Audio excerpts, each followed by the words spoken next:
President Donald Trump back in D.C. for a key court hearing. A federal appeals court is being asked to rule on the Trump team's claim that he is immune from prosecution on charges he plotted to overturn the 2020 election.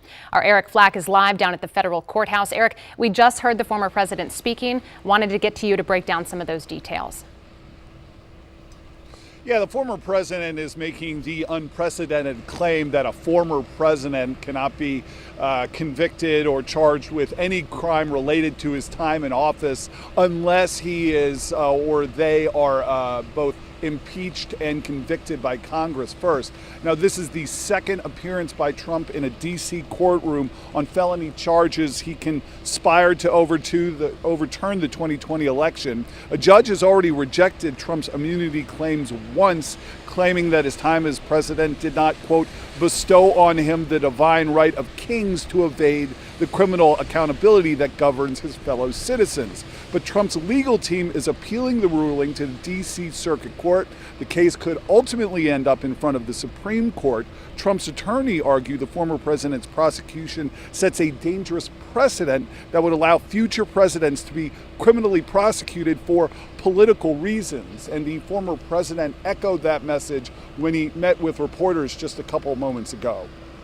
They talk about threat to democracy. That's your real threat to democracy. And I feel that as a president, you have to have immunity. Very simple.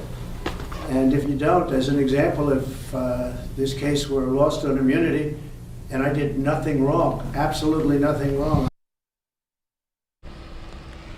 Joined now by WUSA 9 digital investigative reporter Jordan Fisher, who has been covering all this from the start for us. Jordan, the prosecutor in this case, said, no, a president can't just claim immunity, right?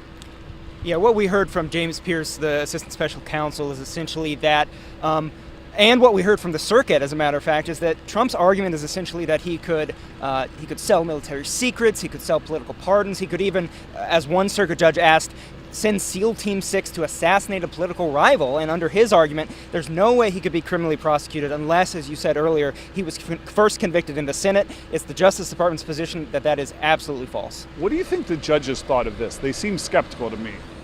They seemed absolutely skeptical, roundly skeptical, deeply skeptical, frankly. And as a matter of fact, they repeatedly pressed John Sauer, who was Trump's attorney representing him here, on the boundaries of what he thought presidential immunity was. And Sauer repeatedly suggested that he thought there essentially were no boundaries. They could barely even get him to concede that in a previous hearing, a different Trump attorney had admitted that the president could be prosecuted at all.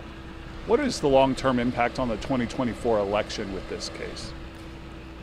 What we saw right now in court today is the circuit considering whether they should dismiss it outright. There's some Supreme Court precedent that says that this appeal might not even be appropriate. If they did that, it would get the case back on track. It would get things moving again. Right now, the case itself is stayed while this appeal process is through. But the Justice Department said they didn't want that to happen. They want these questions to get answered. And I think that's because they think eventually, no matter what, it's going to the Supreme Court. And the Supreme Court is going to take as long as the Supreme Court takes. Obviously, what the Justice Department wants is to get this case resolved prior to the 2024 election so the American public has this information as they go to the voting booths. And of course, time is running out to do that. We will continue to monitor it. The next step is to wait for this ruling from this appeals court to find out where this case goes from here.